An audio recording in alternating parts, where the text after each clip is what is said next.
At L5, just even with a slightly non-standard comp, they brought the Illidan. They brought a comp that works well for the map, and they went hard with it.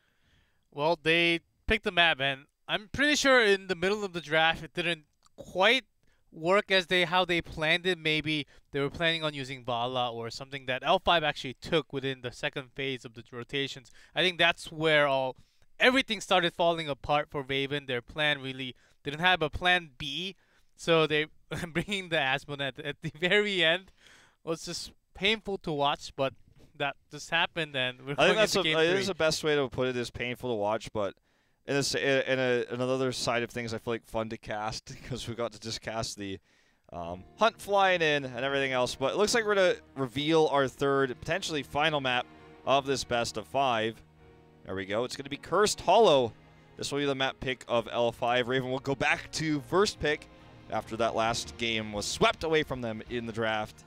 Ooh, and this is the macro map where globals matter as much as Warhead Junction we just saw. Yep, hashtag globals matter. I hope that Raven puts in the time in the draft or the commitment into the draft. So it's really tough for Raven, who really has been struggling with all that global, how they rotate with the globals especially. And then they ended up, from what we saw from last few matches, they ended up just giving up on those global heroes and just have the wave clear or have that lane pressure so the globals would come for the team fight. But against L5, it's going to be very tough.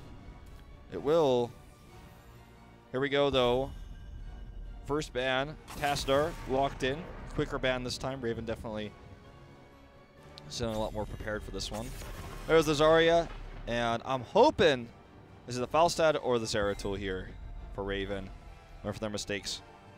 I would accept also the Dahaka, but this is going to be the Zeratul first pick.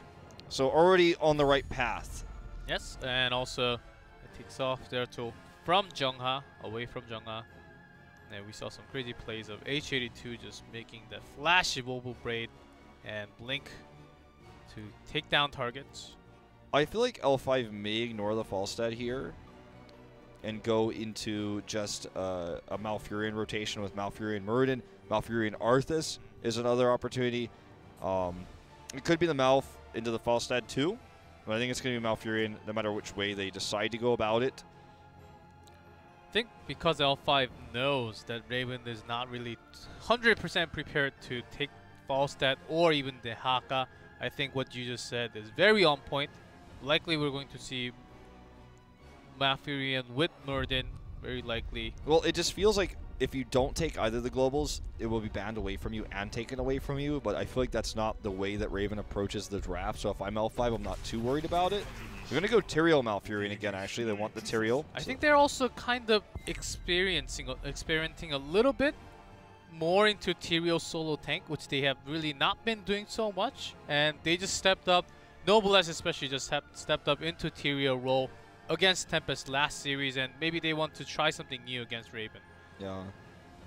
So that's definitely one way to go about things. Obviously, Tyrael also, if you're going to close games out really quickly, as L5 has been doing, the Sanctification can allow you to make that happen. I'm not even just being sarcastic. I mean, that's one way to just seal the deal, move on, don't reveal that much about your playstyle, even don't show that many long games or some of your hidden talent picks, because you don't want other opponents to study that of you when you go forward. So you want to end the game as soon as possible if you're L5 here. You know you're the big favorite. Now for Raven, which global are they going to take? I would love to see even the Falstad and the ETC here. I think they're going to take Falstad and lock up a tank. Oh man, they are not even going to go Falstad at all in this rotation. Okay, they're going for all the way in team fight. They want to fight on the tribute.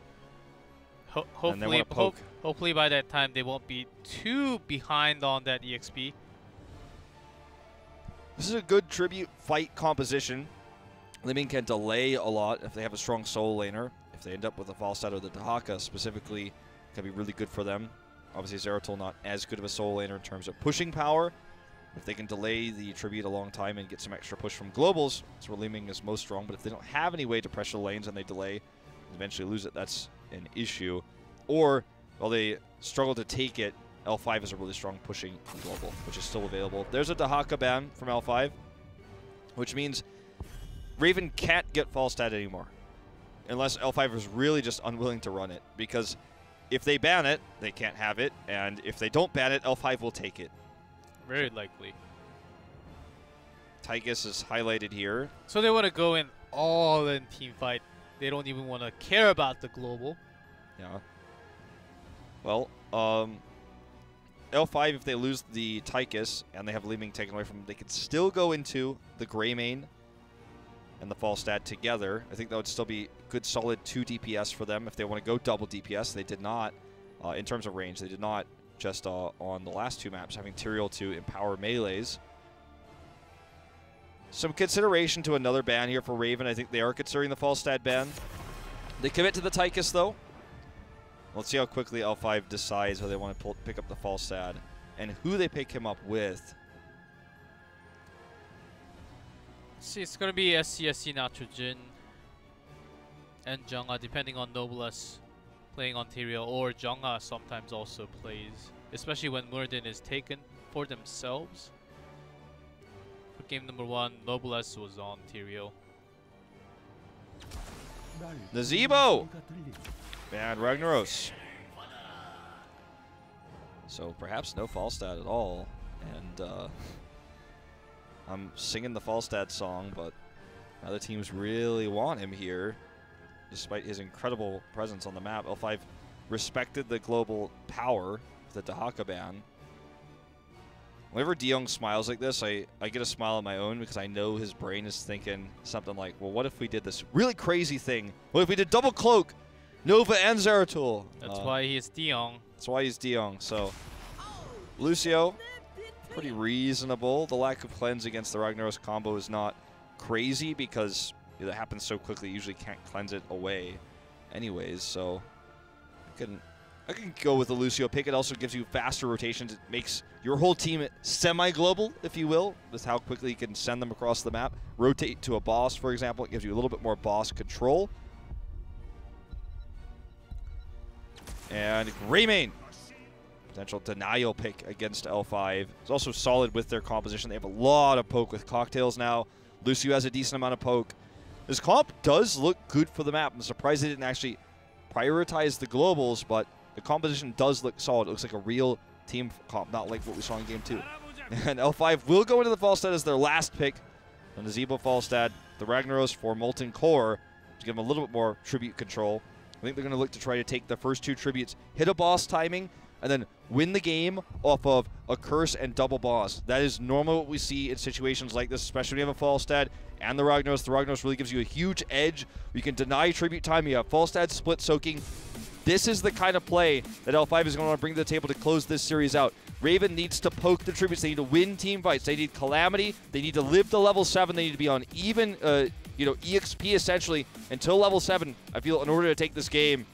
We'll see if they can make it happen. And what could be the last game of this series on Cursed Hollow.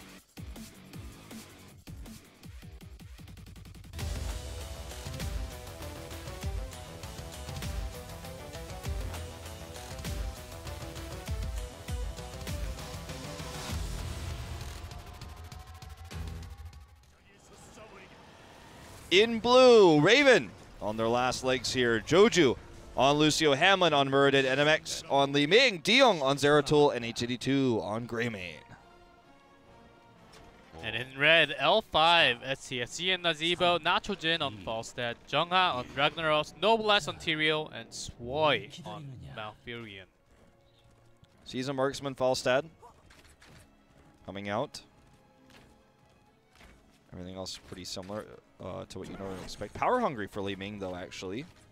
And also Wolfheart for Greymane. No cocktail build yet. Yet. At least not initially. We've seen some hybrids over the past few days. I'm worried for a Greymane that has only Lucio for support, though, going into Wizened Duelist. We saw that fail really hard for MVP Miracle the other day. And I think it would be a similar situation here if they decide to go down that path. Hamlin is looking for the gank here. Jungha with the sick dodge. And he's going to actually take in massive trade. That was so good for him. Not to mention the lack of Muradin on the map now is also a win for L5. And they want to go hard here.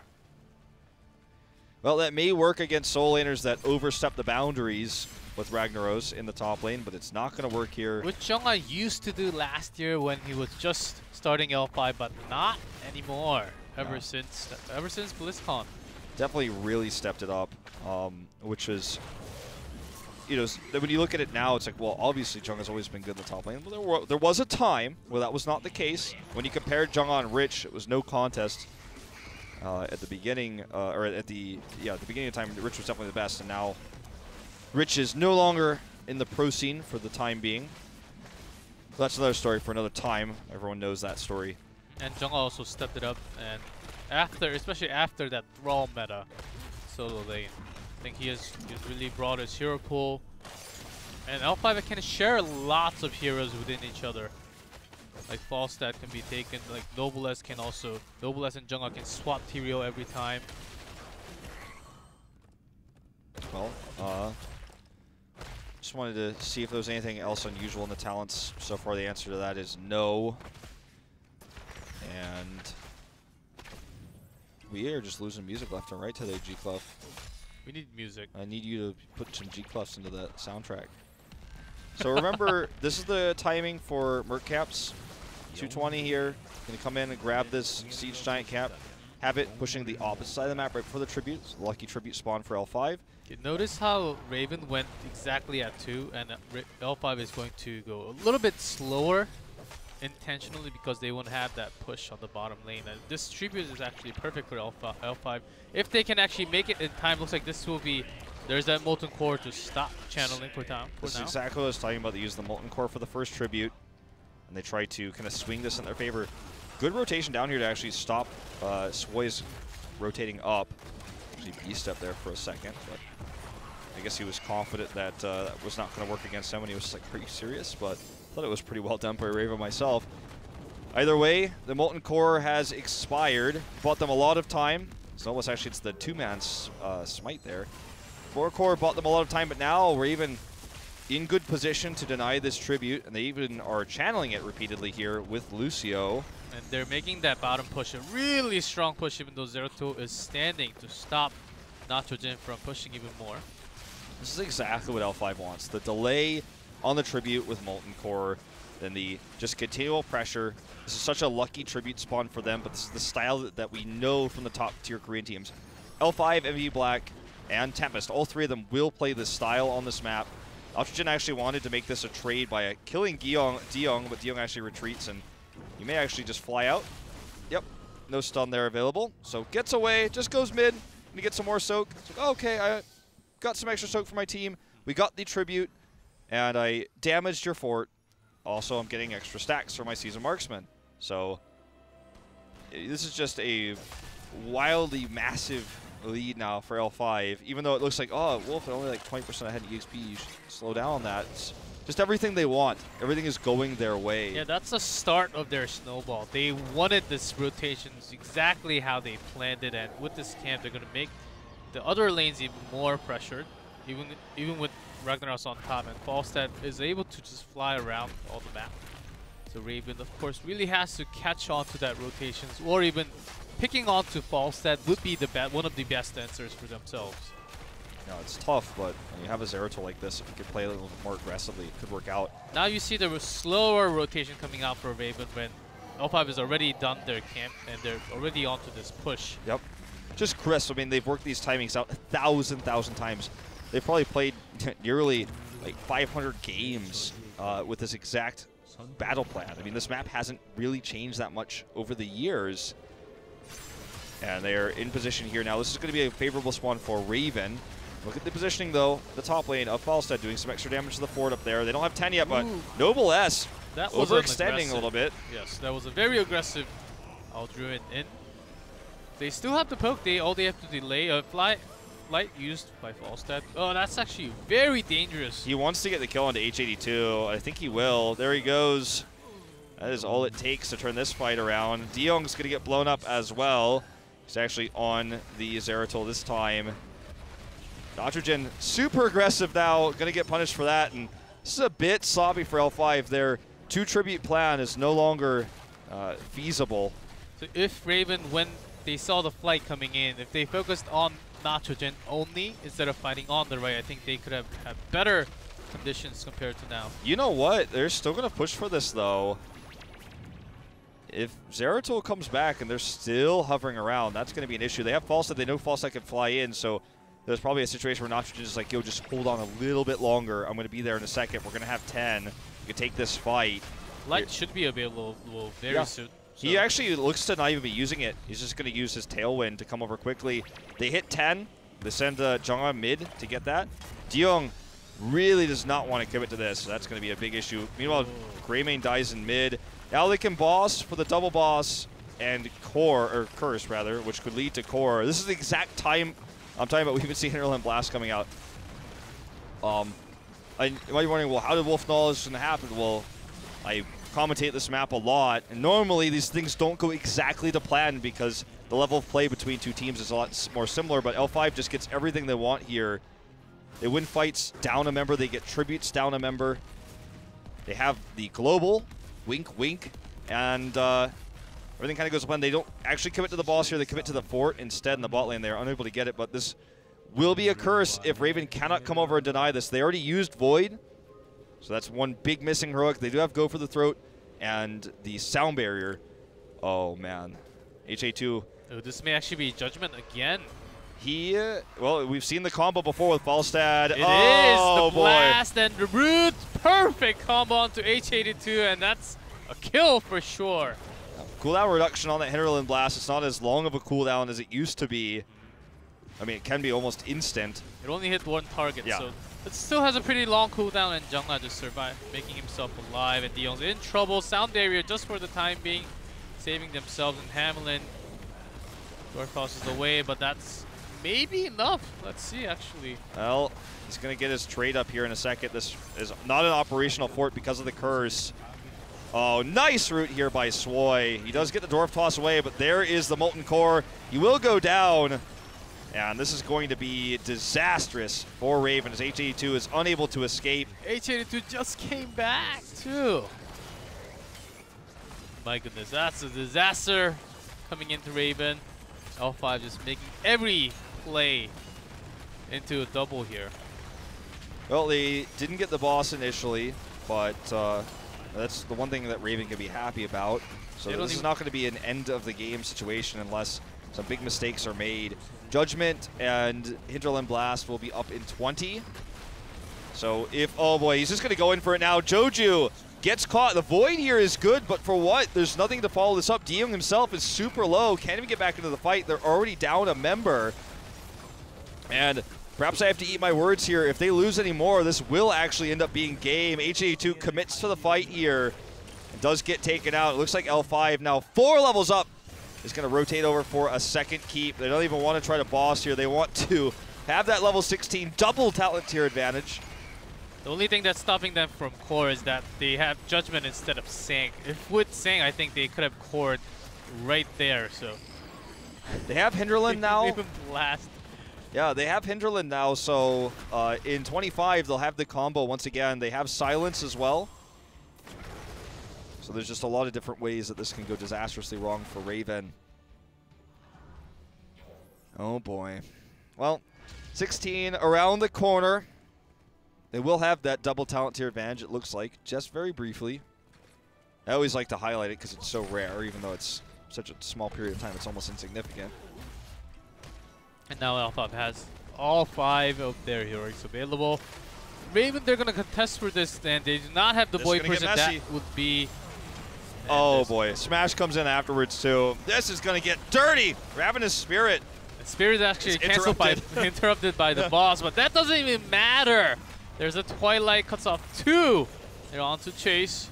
Okay, there's the level 16 reached as we're going to see Nitrogen go in for the fly. But no Gust to actually have them into the side of L5. Now this just looks like a Hero League game. Like, Rag's like, boss, boss! He's like pinging, everyone's like, no, no, no, no, we get the kills. Well, they're going to come over here. Actually, look at this Malfurion build, too, with the Looter Shower.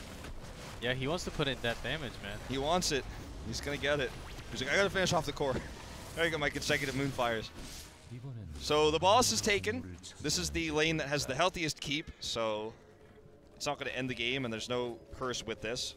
This is just going to be L5 going to double boss to try to end the game with the boss.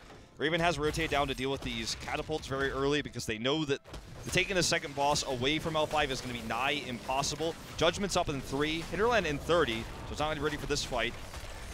But the boss control right now for L5 is insane.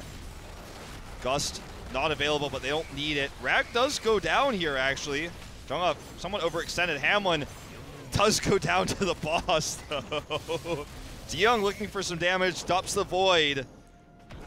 Hinterland in 8. It's not ready yet. They can survive a little bit longer here. Ooh, Ice Block here cancels all the damage. H82 is the one that's going to go down in the middle. SCSC surviving and Judgment! Wow. Wow, indeed. Okay, the boss is like, anybody remember about me? You guys remember? DeYoung actually escapes. Here. That's sneaky. That was real sneaky. Swoy didn't notice him. Boss gonna take out the keep. And they're gonna wait for the next tribute. They're gonna take this Merc Cap. So the boss will just tickle the core shields. Yep, and L5 will basically paint all the camps red. Yep, the whole map will be red. Not with just the blood of Raven, 14 kills to 4. But the Merc Cap pressure and the lane push. Top lane is going to have catapults coming soon. Jungha is all alone here, but the rotation comes down. Judgment's not ready yet, but they don't need it. Baited. Baited. Baited even. Both the core.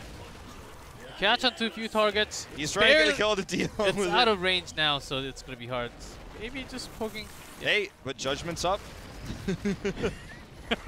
Anything is possible, okay? He's Smash was already used defensively. 4 levels up now. They're going to steal this cap, painting it red, as you said. Boss is available. Not going to work on that for the time being, though. They want to get picks. And look at the positioning of Lucio here.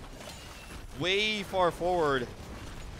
L5 could have tried to go for the big Judgment combo. They will eventually here. Who's going to be the target? Oh, it's going to be Joju. It's Lucio just the same who goes down first. And Atrogen's very low. But he gets the shielding here. He does actually die. As the Ravenous Spirit is trying to do what he can. And SCSC was right in the middle of the team fight the entire time. Look at that Lunar Shower damage, though. Swoy's trying to be the sniper. Doesn't get the kill on the Li Ming, but will take out H82. Ice Block for the dodge, and that is going to be game over. L5 will take the series 3-0. Felt like a 5-0. Wow.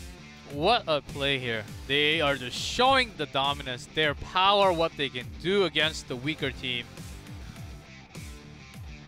They were not even 100% serious going into this series, too. It felt like with all their heroic choices. What percent seriousness would you go with? For L5? Yeah. I'd give it 51%, just one over the 50, okay? 63. 63. Yes. That's oddly specific. Well, Hinterland Blast, Judgment, it's not just for NA anymore. It's anyone can use it. It's real. It's real. It's very real, and we saw it coming. I already pinched myself and poured hot water on my leg to make sure I wasn't dreaming. But we just witnessed that. That really happened.